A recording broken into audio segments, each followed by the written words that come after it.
Toutes ces histoires sont basées sur des faits réels. Vous retrouverez les liens vers les articles dans la description. N'hésitez pas à vous abonner et à lâcher un petit pouce vers le haut pour soutenir ma chaîne. Bonne écoute.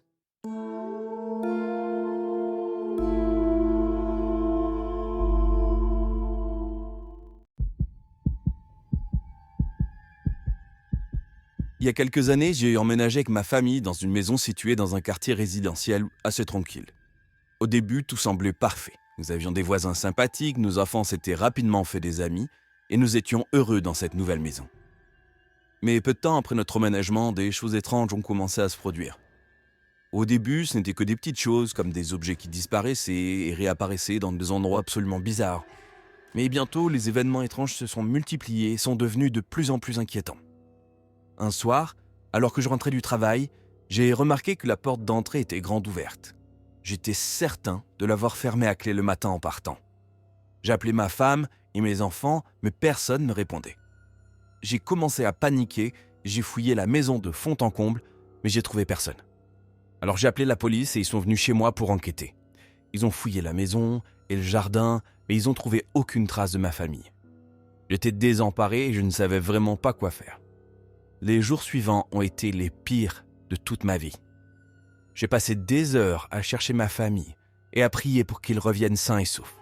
J'ai même engagé un détective privé pour m'aider à les retrouver. Mais tout cela a été fait en vain. Un mois plus tard, j'ai reçu un appel de la police. Ils m'ont dit qu'ils avaient retrouvé le corps de ma femme et de mes enfants dans une forêt à proximité de notre maison. Ils avaient tous été assassinés et leurs corps avaient été mutilés de manière atroce. J'étais anéanti et je ne comprenais pas ce qui avait pu se passer. La police a ouvert une enquête et a commencé à interroger nos voisins et nos amis. Mais personne ne semblait savoir quoi que ce soit. Alors j'ai commencé à faire mes propres recherches sur l'histoire de notre maison et ce que j'ai découvert m'a glacé le sang. Il s'est avéré que notre maison avait été théâtre de plusieurs meurtres atroces dans le passé. Et tous les meurtres avaient été commis par des membres de la famille qui vivaient dans la maison à l'époque. J'ai réalisé que nous avions emménagé dans une maison hantée par le passé sanglant de ses anciens occupants. Et que ces esprits maléfiques avaient pris possession de ma famille et les avaient poussés à commettre des actes horribles. Je ne sais pas ce qui est arrivé à ma famille et je ne le saurai probablement jamais. Mais je sais une chose, je ne mettrai plus jamais les pieds dans cette maison maudite.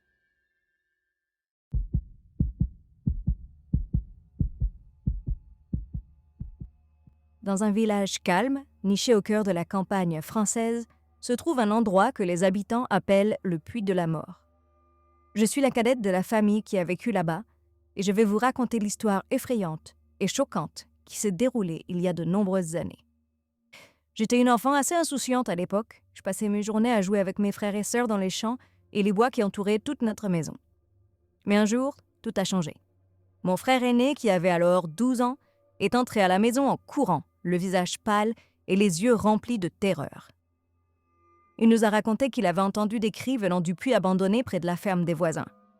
Nous avons tous écouté son histoire avec incrédulité, mais la peur dans sa voix était si réelle que nous avons décidé d'aller jeter un coup d'œil au puits pour voir ce qui se passait. En arrivant sur les lieux, nous avons effectivement entendu des bruits étranges, comme des gémissements étouffés. On était terrifiés. Mais notre curiosité a pris le dessus. Et si quelqu'un était coincé, il fallait l'aider. Nous avons commencé à chercher autour du puits pour trouver des explications à ces sons bizarres. Et alors on a découvert l'horreur. Au fond du puits, on a vu un corps sans vie. C'était notre voisin, un homme âgé qui vivait seul dans la ferme voisine. On a immédiatement couru chercher de l'aide, mais il était trop tard.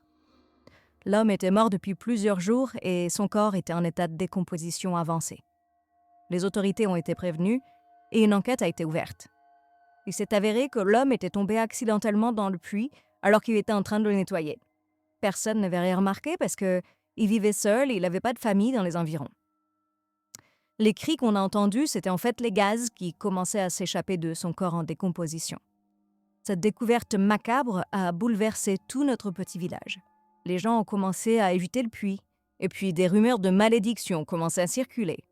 Certains disaient que l'homme hantait le puits et que quiconque s'en approcherait entendrait ses cris déchirants. Mais pour moi, la véritable horreur de cette histoire, c'était pas les cris ou les rumeurs de malédiction. C'était le fait que quelqu'un puisse mourir de cette manière, seul, et oublié, sans que personne s'en aperçoive. C'était le silence assourdissant qui entourait le puits. Un silence qui cachait une vérité terrible. Les jours ont passé et la vie a repris son cours dans le village. Mais le souvenir du puits de la mort continuait de hanter mes pensées. Je me demandais souvent ce qui était arrivé à l'homme et pourquoi personne ne l'avait remarqué avant. J'avais peur de passer près du puits et je faisais un détour pour l'éviter. Un soir, alors que je rentrais chez moi après avoir rendu visite à une amie, je suis passée près du puits. Il faisait sombre et le seul bruit que j'entendais était le vent qui soufflait dans les arbres. Soudain, j'ai entendu des bruits étranges, comme des chuchotements. Je me suis arrêtée net, le cœur battant la chamade. J'ai écouté attentivement et j'ai réalisé que les chuchotements venaient du puits. J'ai hésité un moment, mais ma curiosité a quand même pris le dessus. Je me suis approchée du puits et j'ai écouté de plus près. Les chuchotements étaient vraiment faibles, mais je pouvais quand même les entendre distinctement. J'ai alors réalisé qu'ils venaient de l'intérieur du puits. Je sais pas ce qui m'a pris, mais j'ai décidé de descendre dans le puits. Il y avait une corde qui traînait par terre, alors je l'ai attachée à un arbre. J'ai pris une grande inspiration et je me suis glissée dans le puits. En descendant, j'ai senti une odeur nauséabonde qui m'a pris à la gorge. Je savais que c'était l'odeur de la mort et j'ai failli remonter à la surface. Mais quelque chose m'a poussée à continuer. Quand je suis arrivée au fond du puits, j'ai vu quelque chose qui m'a glacé le sang. Il y avait un autre corps, caché dans un coin sombre. C'était une femme et elle était enchaînée au mur. Elle était morte depuis longtemps et son corps était en état de décomposition avancée. Je suis remontée à la surface en tremblant et j'ai couru chercher de l'aide.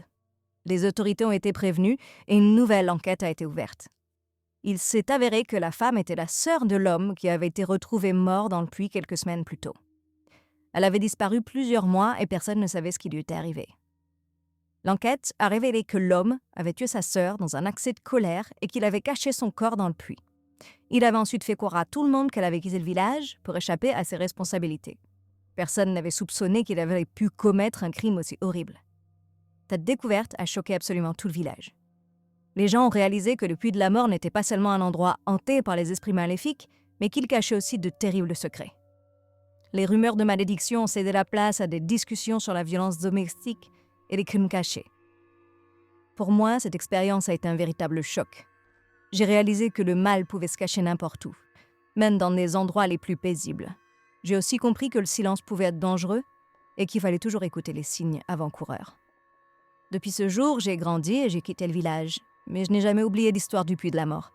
Chaque fois que je repense à cette expérience traumatisante, je me rappelle de l'importance de prendre soin les uns des autres et de ne jamais laisser personne tomber dans l'oubli.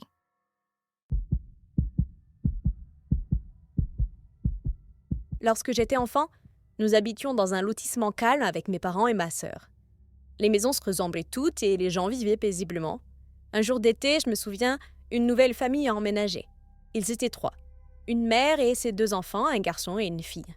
Nous étions leurs voisins directs et nous avons rapidement sympathisé. Je me souviens encore de la première fois que j'ai vu ces enfants jouer dans le jardin. Ils avaient l'air heureux et insouciants. Ma sœur et moi, qui avions à peu près le même âge qu'eux, avons vite fait de les rejoindre et on est devenus très rapidement amis. Mais un jour, tout a changé. Les enfants ont cessé de jouer dehors et leur mère a commencé à se comporter vraiment bizarrement. On allait souvent sonner chez eux pour demander à jouer avec eux, mais soit personne ne répondait, soit leur mère nous disait qu'ils n'étaient pas là. Elle était toujours souriante et aimable, mais il y avait quelque chose dans son regard qui me mettait assez mal à l'aise. Elle avait l'air triste et épuisée, comme si elle portait le poids du monde sur ses épaules. On a continué à vivre notre vie en essayant de ne pas trop nous préoccuper de ce qui se passait chez nos voisins, même si on était hyper tristes de plus les fréquenter. Je les voyais même plus partir à l'école le matin. Un soir, alors que je regardais par la fenêtre de ma chambre, j'ai vu les ombres des enfants assis à la table de la cuisine, comme s'ils mangeaient leur dîner. Mais il n'y avait aucun mouvement, aucun rire, aucune voix. Il n'y avait que le silence et l'obscurité. J'ai essayé de me convaincre que je rêvais ou j'avais mal vu, mais j'arrivais pas à chasser cette image de ma tête. Alors j'en ai parlé à mes parents, mais ils m'ont dit que j'avais trop d'imagination et que je devais arrêter de me faire des idées et de regarder chez les voisins. Les jours ont passé et les ombres étaient les mêmes, encore et encore, chaque jour, chaque heure. C'était vraiment étrange, comme si on jouait à la dinette avec des peluches et qu'on voyait que leur silhouette immobile. Au fil des jours, j'ai commencé à avoir peur de regarder par la fenêtre, peur de voir quelque chose que je ne voulais pas voir. J'ai commencé à éviter de sortir de la maison et ça faisait des semaines que j'avais pas pu jouer avec les enfants de la voisine. Un soir, la police a débarqué chez eux. Les voisins se sont rassemblés dans la rue en essayant de comprendre ce qui se passait. Le commérage allait bon train, mais personne ne savait vraiment ce qui se passait et je pense qu'on était tous loin de se douter de l'abominable vérité. Le lendemain matin, une nouvelle est tombée. Notre voisine avait tué ses enfants et vivait avec leurs cadavres depuis des semaines. Elle avait perdu la raison et personne ne s'en était rendu compte. Les ombres que j'avais vues étaient bel et bien celles de ses enfants, que leur mère avait placées de telle sorte qu'ils soient à table avec elle. Cette nouvelle a choqué tout le quartier. Les gens ne comprenaient pas comment une telle chose avait pu se produire, comment personne n'avait rien remarqué. Les enfants étaient morts depuis des semaines et leur mère avait continué à vivre comme si de rien n'était. Pour moi, cette expérience a été vraiment traumatisante. J'ai réalisé que le mal pouvait se cacher n'importe où, même dans les endroits les plus paisibles, incarnant les personnes que l'on connaissait et en qui on avait confiance. J'ai réalisé que les apparences pouvaient être trompeuses, que les gens pouvaient cacher des secrets terribles. Depuis ce jour, j'ai grandi et j'ai quitté le lotissement, mais je n'ai jamais oublié l'histoire des ombres de la maison voisine.